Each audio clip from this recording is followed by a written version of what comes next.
Le conflit israélo-palestinien divise à nouveau la société française et enflamme les débats en France. Et cela dure depuis la guerre des 6 jours en 1967. Comment l'expliquer? On en parle avec Denis Siffert. Bonsoir. Soyez le bienvenu sur TV5 Monde. Vous êtes journaliste, éditorialiste à l'hebdomadaire français Politis. Et vous êtes l'auteur du livre Israël-Palestine, une passion française. On va peut-être voir les deux unes aussi de Politis que vous avez consacré après les attaques du Hamas en Israël et après l'offensive israélienne. D'abord Gaza, déni d'humanité, le naufrage de la diplomatie française. Et ça, c'était juste après les attaques, une horreur qui vient de loin. Avant de vous entendre sur ce débat très vif en France, comme à chaque fois Denis Siffert, une réaction à la visite d'Emmanuel Macron. Vous titrez le naufrage de la diplomatie française. Est-ce que cette visite d'Emmanuel Macron au Proche-Orient change la donne ? Alors on a titré ça avant, mais si on l'avait titré après, ça a été encore probablement plus sévère, parce que je pense qu'il a tenu des propos, d'abord un engagement à 150% aux côtés d'Israël, et puis il a tenu des propos qui sont vraiment, je pèse mes mots, irresponsables. Quand il parle d'une coalition à laquelle on pourrait s'associer, et qui serait la même que celle qui a frappé Daesh à Raqqa, par exemple, en Syrie, je ne vois pas très bien ce que ça veut dire. C'est-à-dire que si on s'inscrit dans cette logique, est-ce à dire que les avions français, les Rafales, vont aller bombarder Gaza ? Israël ne ferait pas le travail suffisamment bien seul. Donc c'est très inquiétant. On ne voit pas sous quelle forme ça pourrait... Il paraît que l'Élysée, aussitôt, a rétro-pédalé un petit peu pour dire c'est pas ce qu'il a voulu dire, ça a été mal compris, etc. Mais enfin...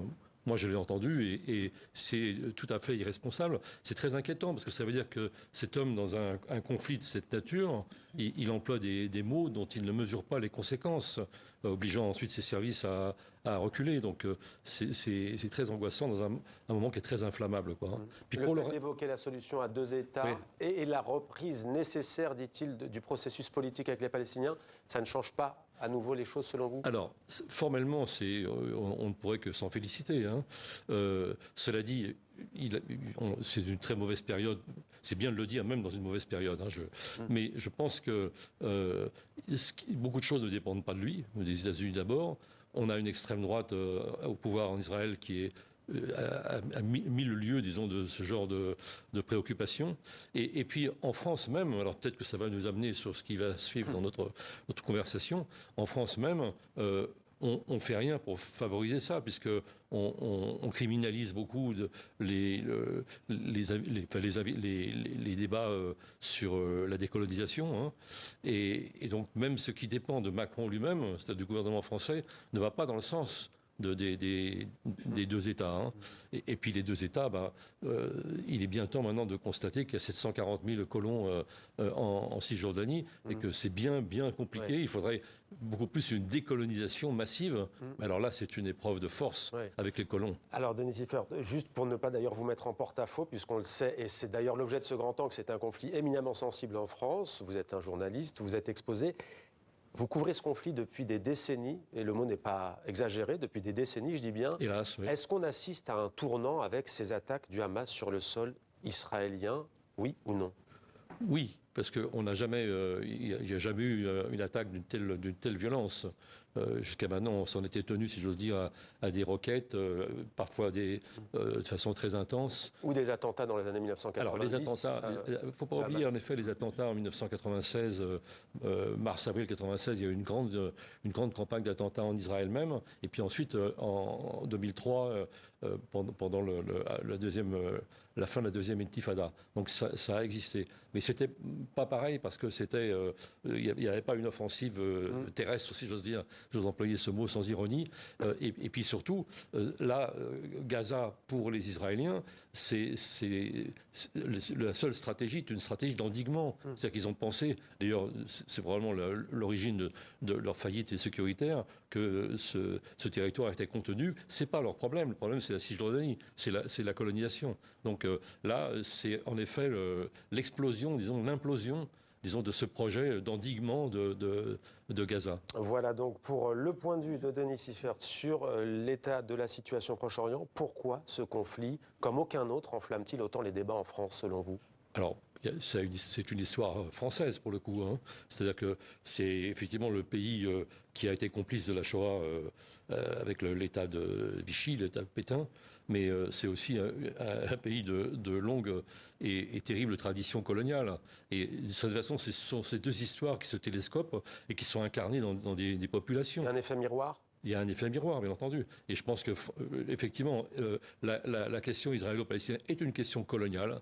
Il faut beaucoup insister là-dessus. C'est pas un conflit religieux, en dépit du Hamas, hein. Beaucoup de gens disent, ah ben, le Hamas, c'est islamiste, c'est Daesh, ce qui est tout à fait faux. Et en dépit des lieux saints. Oui, et en dépit des lieux saints. Bon, il y a des enjeux qui sont spirituels, religieux, etc. Mais c'est un conflit colonial, de territoire, etc. Et donc, on est dans vraiment une sorte de répétition des conflits coloniaux auxquels la France, de façon calamiteuse, a participé dans le passé. Mais votre livre, vous l'avez écrit, Une passion française, en 2004. On est quasiment 20 ans après. Oui. Ça s'est encore plus envenimé? Ça s'est sans doute envenimé en grande partie par le fait qu'il n'y a pas de solution, tout simplement qu'il n'y a pas eu de solution. Moins il y aura de solution, et plus ça s'envenimera. Et là, la grande révélation aux yeux des Israéliens et même des capitales occidentales, c'est que les Israéliens avaient réussi à convaincre leurs partenaires occidentaux que ce conflit s'était éteint lui-même, en quelque sorte. D'ailleurs, on voit le 23 septembre, Netanyahou présenter une carte où il n'y a plus du Moyen-Orient, où il n'y a plus de référence de territoire palestinien. Donc tout le monde était endormi là-dessus, les capitales arabes aussi d'ailleurs, qui avaient signé les accords d'Abraham. Et d'un seul coup, il y a le surgissement de ce conflit, dont moi je dis toujours, mais je ne suis pas le seul, qui ne s'éteindra jamais s'il n'y a pas une vraie solution qui donne satisfaction aux Palestiniens. Notre éditorialiste Slimane Zeguidour est là, il est resté, il était là en première partie. Slimane, Denis Siffert parle du régime de Vichy et notamment de la rafle du Veldiv au cœur de Paris. La guerre d'Algérie a-t-elle à voir aussi dans cette passion française, entre guillemets passion? Ah bah, certainement. Par exemple, s'agissant de la guerre d'Algérie, il y a la séquence de 1956, lorsque, 2 ans après la guerre d'Algérie, lorsque le colonel Nasser en Égypte nationalise le canal de Suez, la France, qui se sent lésée, estime qu'il faut abattre Nasser, qu'on qualifie déjà de nouvel Hitler, donc la nazification des Arabes du Proche-Orient remonte loin. Et donc, on pensait que c'est parce que Nasser finançait le FLN que la guerre durait et que si on abattait Nasser, le FLN allait disparaître.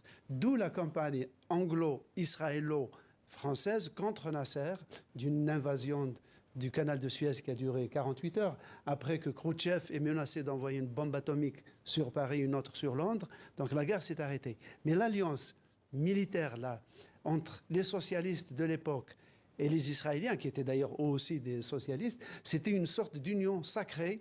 Et il fallait que la France va aider Israël à accéder à la technologie nucléaire, qui fera d'Israël une puissance nucléaire.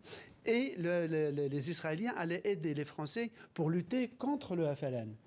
Et notamment des échanges militaires. Et on a vu par exemple Yitzhak Rabin partir en février 61 en Algérie, où on lui a fait visiter toutes les bases militaires jusqu'en Kabylie. Déjà, ça avait créé une sensation d'une communauté de destin, de combat contre des Arabes.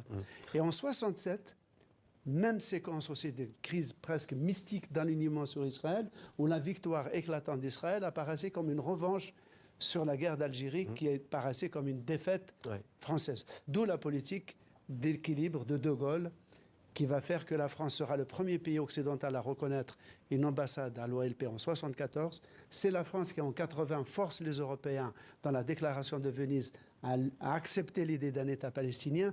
C'est la France qui sauve les troupes de l'OLP en 1982. Alors, revenons juste sur ce conflit en France.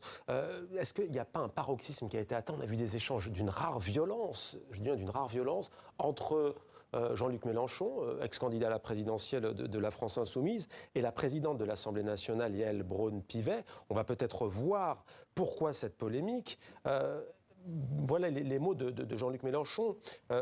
Il y a des manifestations qui apportent leur soutien à la cause palestinienne, et il dit « Voici la France, image à l'appui ». On voit cette image. Pendant ce temps, Mme Braun-Pivet campe à Tel Aviv pour encourager le massacre, pas au nom du peuple français, point d'exclamation. Pourquoi? Parce qu'avant, Yaël Braun-Pivet en Israël avait dit ceci. Ce qui est important, c'est que les populations civiles à Gaza soient évidemment le moins possible victimes de ce conflit. Mais on sait aujourd'hui qu'elles servent de bouclier humain. Il faut les préserver, bien sûr, mais rien ne doit empêcher Israël de se défendre. Il y a, comme sur d'autres conflits, un attaquant et des attaqués. Pourquoi une telle passe d'armes entre les deux. Des débats violents en France sur ce conflit. Il y en a eu d'autres auparavant. Mais bon, là, je pense que c'est teinté aussi de conflictualité franco-française qui peut-être n'ont pas à voir directement avec ce conflit. Bon, Mélenchon est un homme très clivant, on le sait. Cela dit, alors il a été attaqué sur le fait qu'il disait qu'elle campait à Tel Aviv. Alors il y a eu tout un sur le mot camper, ouais. les camps, etc. Bon, il y a aussi des camps palestiniens. Il y a aussi des camps palestiniens, mais c'est pas forcément ceux auxquels les adversaires de Mélenchon faisaient. Mais quand le député Meyer Habib dit que Jean-Luc Mélenchon est antisémite, vous qui connaissez bien à la fois toute la sensibilité de ce conflit, qui connaissez bien l'histoire de la gauche, et y compris de la gauche radicale par rapport à la question palestinienne, que répondez-vous? Moi, je vais vous dire, je pense que Mélenchon a commis une erreur en ne prononçant pas le mot terrorisme, parce que c'était la clé aussi pour dire la suite. Moi, j'ai pas eu peur de dire terrorisme et de dire que Israël pratiquait un terrorisme d'État en bombardant les populations civiles. Donc, ça n'empêche pas de dire la suite. Au contraire, ça l'autorise. Quant à Meyer Habib, je pense que on se roule toujours un peu dans la fange quand on commence à discuter avec lui, donc je pense que c'est pas très très utile. Mais je vous pose la question parce que quand le général de Gaulle parlait, je parle bien de ce conflit, en parlant des Juifs, d'un peuple sûr de lui et dominateur, aujourd'hui, il aurait été qualifié d'antisémite, le général de Gaulle. À l'époque, il n'était pas qualifié d'antisémite. Mais ça, c'est précisément un peu ce que je disais tout à l'heure, c'est-à-dire que si Macron voulait vraiment la décolonisation, il commencerait par permettre à ceux qui manifestent en France de manifester et de demander des sanctions quand Israël ne respecte pas les accords internationaux. Mais vous savez qu'on ne l'a pas abordé, Denis Siffert, et c'est peut-être aussi la clé aussi de cette situation, c'est que la communauté juive se sent menacée en France, avec des actes antisémites répertoriés qui augmentent. C'est vrai, mais à chaque fois on se souvient en 2000-2001, quand il y a eu l'échec de Camp David, il y a eu une montée de l'antisémitisme, des actes antisémites. C'est la preuve qu'il faudrait trouver une solution à ce conflit. C'est-à-dire que c'est pas un antisémitisme. Tous les actes antisémites sont répréhensibles, mais quelle que soit leur origine, leur cause, ils n'ont pas d'excuse. Cependant, s'il n'y avait pas ce conflit, on voit très bien que statistiquement, il y aurait beaucoup moins d'actes antisémites. Mais ce que je voulais dire aussi, c'est que le gouvernement français, précisément, instrumentalise constamment cet antisémitisme pour dire il ne faut pas manifester, il ne faut pas demander de sanctions. D'ailleurs, ceux qui défendent aussi la cause palestinienne, entre guillemets, disent souvent, à chaque fois qu'on apporte notre soutien à la cause palestinienne, on est traité d'antisémite. On est antisémite, voilà. Mais ça, c'est désastreux parce que ça vient complètement en contradiction avec le discours très formel de Macron aujourd'hui sur arrêter les colonies, etc. Puisque le gouvernement israélien n'arrêtera pas les colonies, au contraire, il les intensifie. Et si personne ne peut manifester nulle part pour protester contre ça, et si on est traité d'antisémite quand on proteste contre ça, il n'y a pas d'issue. Et on laisse la voie grande ouverte aux colons. Et c'est ce qui se passe actuellement. Merci beaucoup, Denis Siffert. Merci, Slimane, pour votre éclaircissement. Tiens, Denis Siffert, on va poursuivre cette page. Mais juste, est-ce que vous avez vu Valse avec Bachir? Oui, il y a un petit bout de temps, mais je l'ai vu, je m'en rappelle très bien, oui. Qu'est-ce que vous en avez pensé? D'un point de vue esthétique, c'est magnifique. Et de point de vue politique et historique, je dirais, c'est extrêmement juste. Et on voit justement la responsabilité de l'état-major israélien, Sharon en particulier, dans le massacre de Sabra et Shatila. C'est pas les Israéliens qui ont réalisé ce massacre, mais ils ont supervisé, si j'ose dire, et ils ont permis ce massacre. Et c'est évidemment d'une grande actualité. Denis Siffert, merci d'avoir été notre invité.